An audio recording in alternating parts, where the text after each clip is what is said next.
Oi pessoal, sejam bem-vindos ao Café Cidade. Hoje um vídeo aí um pouco diferente dos que eu tenho colocado ultimamente. Até quero estrear um novo quadro no canal, o canal é dedicado, né, primeiramente ao estudo das cidades, de como a cidade se forma e tudo mais. Mas desde a criação eu tenho esse interesse em abordar também arquiteturas. E hoje eu estou aqui no Museu Oscar Niemeyer, em Curitiba, o MON, e eu quero contar um pouco da história deles e mostrar também o museu. Tem bastante inscrito no canal, aí, alguns inscritos que são de Curitiba, mas tem muitos que não são, então se ainda não conhecem, podem ver aí no vídeo. E inclusive tem inscritos de Moçambique e de Portugal também, que a gente observa pelas estatísticas ali do canal. Então é interessante mostrar aí um pouco mais de arquitetura brasileira. E neste vídeo também eu quero abordar 3 conceitos básicos de projeto de arquitetura, principalmente da arquitetura moderna, né, que o Oscar Niemeyer soube utilizar muito em seus projetos. Então não perca este dia de acompanhar esse conteúdo, e já aproveito para pedir que você se inscreva se ainda não é inscrito e deixe o like aí no vídeo. Hoje também eu vou estar aqui no vídeo com a Tati, vou mostrar aqui para vocês. Oi! E vai ser importante porque a gente vai ter uma visão da arquitetura a partir de um ponto de vista de quem está trabalhando, mas vou pedir para que ela dê alguns comentários sobre a sensação. Ela não é arquiteta, não trabalha na área, mas a percepção de quem não é da profissão, né, quem não é da arquitetura, em prédios, né, que foram projetados por mestres da arquitetura. Então essa é uma das intenções aí do canal. Então vamos ao vídeo.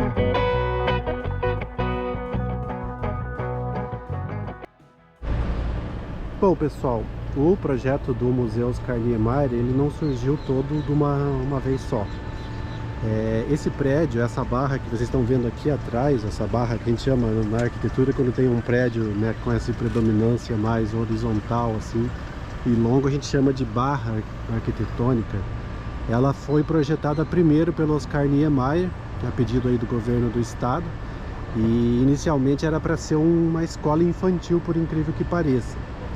Então esse projeto foi executado e o nome dele era Edifício Castelo Branco, né? Foi na época em que tinha o governo militar, e então existia só ele.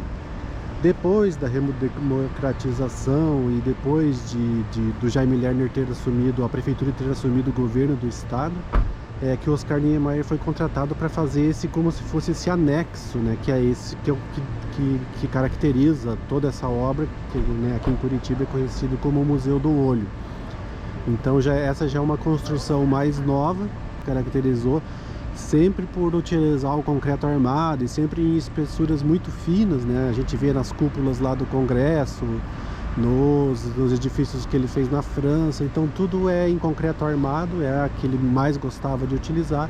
E um dos conceitos de arquitetura que o Oscar Niemeyer gostava de utilizar, e ele utilizava com primazia aí nos seus projetos, é o que a gente chama de piano nobile. O que seria isso? É uma expressão italiana que quer dizer andar nobre. Então, esse é um conceito que já na arquitetura clássica e na arquitetura lá do Renascimento eles começaram a utilizar em mansões, em palácios, né, de governos, onde as principais funções de um edifício ela não ficava na res do chão, né, na terra. Ele sempre elevava. Então, numa mansão, por exemplo, de um nobre europeu, por exemplo, eles não deixavam a sala onde ele recebia as visitas, onde ele recebia a nobreza no térreo. Ele deixava no primeiro pavimento, e para poder acessar esse primeiro pavimento ele fazia uma escadaria. Então era chamado o andar nobre, né, em italiano, o piano nobile. E o Oscar Niemeyer, em todos os edifícios que ele projeta, que a maioria deles, né, são públicos, são para uso público, ele pega o principal uso desse edifício e ele descola do chão. Então ele usa isso que é o piano nobile. Aqui no edifício Castelo Branco a gente vai observar que essa barra ela é descolada do chão, porque como ele foi feito para ser uma escola, ele considerou que as salas de aula eram o principal uso desse edifício. Então elas tinham que ficar no plano nobre da edificação. E por baixo a gente vai entrar por ali depois e vai mostrar onde ficava, as crianças ficavam correndo, era o pátio, etc. E tem mais um subsolo ainda, que é onde ficaria outras partes da escola. Depois, quando ele construiu esse edifício do Olho, que tudo isso virou museu, então ele precisava ainda caracterizar, enfatizar ainda mais o uso desse edifício, né, que é a grande sala de exposições. Então ele ergue o olho ainda mais para poder, né, evidenciar isso, deixando o piano Nobile ainda mais alto do que ele já tinha feito no edifício de trás. Então o piano Nobile passa a ser essa parte do olho, que é a sala de exposições. E agora a gente vai seguir e ao longo disso eu vou explicando outros conceitos para vocês. Pessoal, então eu estou no estacionamento que fica na frente aqui do olho, né? O olho fica ali atrás.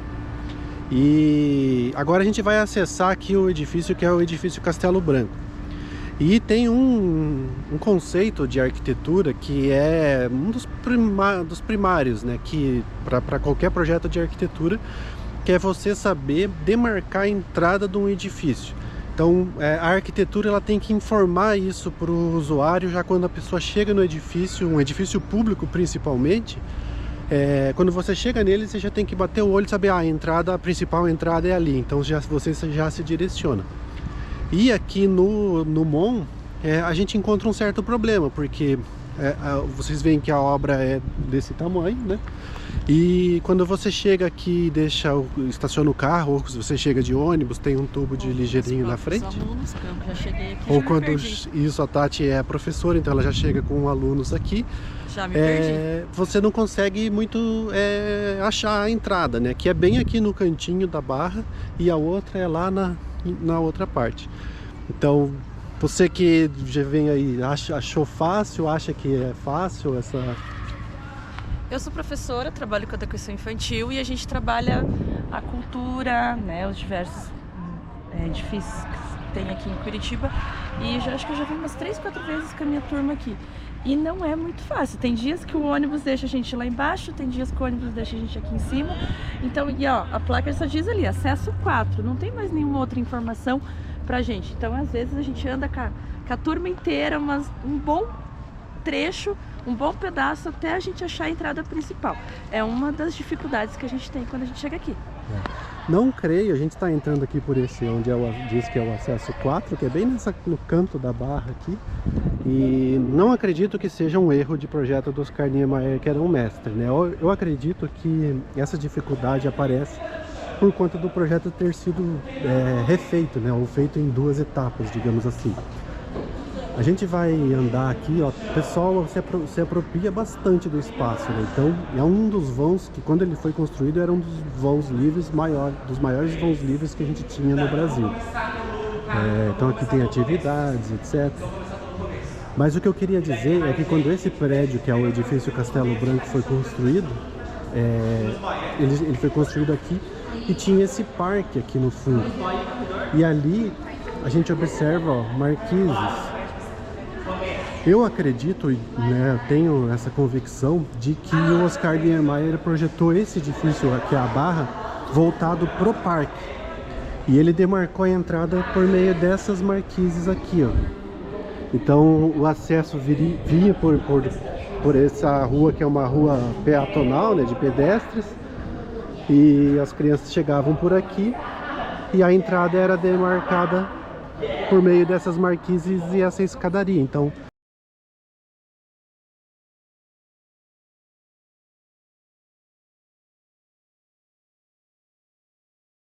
você não errava, digamos assim, né? Então, de maneira que lá, eu acredito que inicialmente eram os fundos do projeto e o projeto era aqui. Mas agora, com a criação do olho, acabou invertendo, né, essas informações de onde é a frente e onde é atrás do projeto. Então a gente começa a ter essa dificuldade. Então esse é o segundo conceito básico da arquitetura, né, que é quando num prédio bem projetado, e os mestres faziam isso com muita primazia, que é você demarcar a entrada, que o usuário ele reconhece no edifício a entrada, mesmo sem ele saber dessa regra. Ele simplesmente bate o olho na edificação e ele, é ali meio que intuitivamente, ou é uma escadaria que leva para a entrada, ou é uma rampa, ou é uma marquise, que nem no caso do Oscar Niemeyer aqui. Então, tá aqui. Eu acredito que seja aqui a demarcação da entrada desse prédio do edifício Castelo Branco. Pessoal, então aqui é bem o centro daquela barra do edifício Castelo Branco, né? A gente tem aqui no piso, ó, é um piso de vidro, que a gente vê onde hoje atualmente são salas de exposições lá embaixo. Depois eu vou descer lá e vou mostrar para vocês. Ali fica o MON, né, o olho do MON, né, o MON é todo esse conjunto. E eu gostaria que vocês observassem que hoje em dia a gente tem esse guarda-corpo de vidro com essa barra e ela foi colocada recentemente em vista da idade do prédio, né? Já faz mais de 10 anos isso. Mas o projeto original ele não contemplava toda essa proteção, né? Esse vão era absolutamente livre. E o que você acha dessa ideia aí do Oscar Niemeyer, de deixar livre as crianças que eles... deixar livre é meio complicado, né? Porque, como você diz, uma turma com 32 crianças, imagine com um vão livre desse tamanho para uma ou duas professoras. Então, o conceito dele é interessante, deixar livre. E o controle, né? Criança é aquela coisa, né? Eu estou livre, eu vou para onde eu quiser. Então, isso sempre ocorre com os mestres da arquitetura. Como eles têm uma visão de mundo mais aguçada, e muitas propostas disso, não só do Oscar Niemeyer, mas vários mestres da arquitetura, eles acabam querendo impor um pouco a visão de mundo deles nos projetos. Não que seja um demérito, nem desmerecendo as obras deles, né? Mas às vezes a realidade e a praticidade da vida deve ser, às vezes não, né? Sempre o arquiteto deve observar para fazer a proposta. Mas acontece dessas coisas, né? E também o tempo, né? Naquela época, muitas das legislações que existiam permitiam isso, né? Não cobravam isso. Então o arquiteto tinha uma liberdade aí, vamos dizer assim, legal, ainda que pudesse ter, deveria ter nessa preocupação. Mas talvez aqui questões estéticas levaram ele a tomar muitas decisões.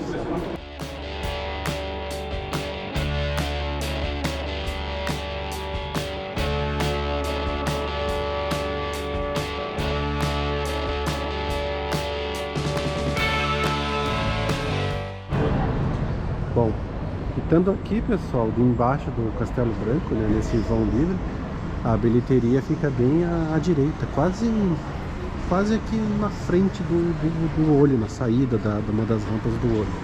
Então eu vou comprar o bilhete ali e a gente já entra para ver as exposições do museu mesmo lá embaixo.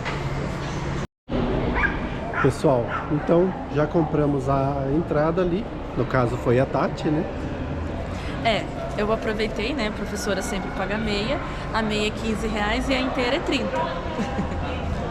Então é isso. E agora a gente vai acessar ali a parte propriamente dita do museu, né? Essa parte que eu mostrei até agora aqui no vídeo para vocês é pública, então você anda por aqui, pelo vão livre e por tudo ali e não é cobrado nada, né? Inclusive acessa a lojinha do MON, tem o café do MON também, não tem cobrança de entrada. Mas para acessar as exposições, que é o que a gente vai fazer agora, aí é cobrado esses valores que a Tati falou. Aqui embaixo, ó, já vamos aproveitar e mostrar aqui de cima para vocês, é o pátio das exposições. Isso já foi feito agora aqui, né, quando isso aqui se transformou em museu. E antigamente era o pátio para as crianças, né? Era um pátio mais contido, como se fosse o solário mesmo. Só que as crianças tinham que descer das salas ali de cima, por aquelas rampas que estão ali, né? E acessavam esse pátio, que era um pátio mais contido, então elas ficavam sendo observadas pelos professores, etc. E tudo aqui é um parque que fazia parte dessa escola e é apropriado pela população também aí nos fins de semana. Então vamos ali para a entrada do museu e eu mostro para vocês lá de dentro. Então, já logo aqui depois da recepção, pessoal, tem esse painel com o que está em cartaz, digamos assim, né, o que está sendo exposto no museu. O edifício funciona da seguinte maneira, né? Ainda estou aqui no nível do vão livre e tem essas rampas que levam para as exposições que ficam no pavimento de cima.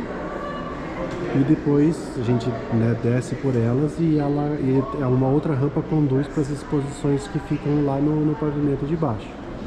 Então, primeiramente eu vou ver as salas que estão lá em cima e mostrar para vocês. E depois, na sequência, eu desço no pavimento de baixo, porque o acesso ao olho mesmo, a sala de exposição lá do olho, ela é feita aqui pelo subsolo. Bom, estão aqui subindo a rampa. Essa rampa não tem acessibilidade nenhuma, óbvio, porque a época que ela foi criada não existia, né, essas leis e nem essa preocupação com acessibilidade, né? A rampa ela era uma maneira que os arquitetos modernistas, principalmente, achavam a melhor maneira para escolas, porque o fluxo de pessoas vai mais rápido, né? Então a inclinação dela deve ser bem forte, aí para cima de 15%. E é engraçado como eles desenhavam os guarda-corpos, né? Não tinha corrimão nem guarda-corpo naquela época. A gente observa que o único cuidado para que as pessoas não caíssem, né? Esse corrimão e guarda-corpo foi colocado agora. Mas o único cuidado era esse guarda-corpo, entre aspas, né? Aqui em forma de banco. Oscar Niemeyer usava bastante isso em Brasília, a gente vê nas obras dele, e aqui também tem. E olha o detalhe como é. É uma peça em concreto e ela é suspensa por uma estrutura metálica. E o detalhe é incrível, né? Como eles gostavam de detalhar isso, né? Com essa peça metálica pintada de preto, para dar a sensação de que toda essa peça de concreto que é pintada em branco, o Oscar Niemeyer também gostava. Pouco ele utilizava o concreto aparente, né? São poucas as obras. A maioria das obras dele é esse concreto aparente que ele usava pintar em branco. Então é para dar essa sensação de que essa peça em concreto estivesse flutuando, né, no espaço.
Bom, então é isso, pessoal.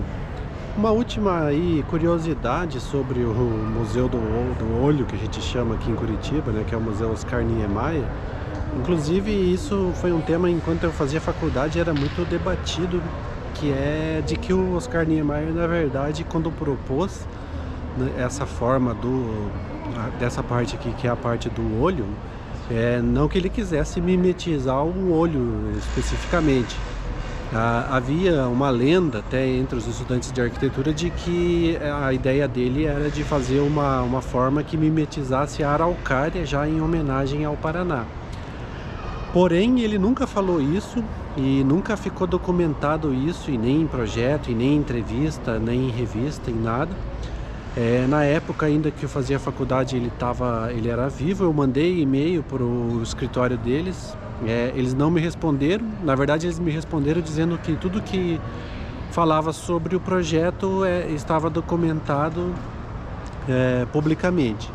Então, ou seja, não falaram nem que sim nem que não, né? Então não é possível a gente afirmar. Depois que o projeto começou a ser conhecido como Museu do Olho, vários croquis que ele fez em entrevista, quando aparecia no jornal, até mesmo aqui no Paraná, ele fazia um croquisinho ali do olho, do edifício, do museu, né? Daí fazia um olhinho. Então, se é que ele propôs como araucária, depois ele assumiu o olho mesmo e acabou deixando como projeto, né? Mas que lembra uma araucária, também lembra. E então, é isso, foi a última curiosidade do museu. Espero que vocês tenham gostado do vídeo, da participação da Tati também. Fui pega de surpresa, prometo nos próximos colaborar melhor.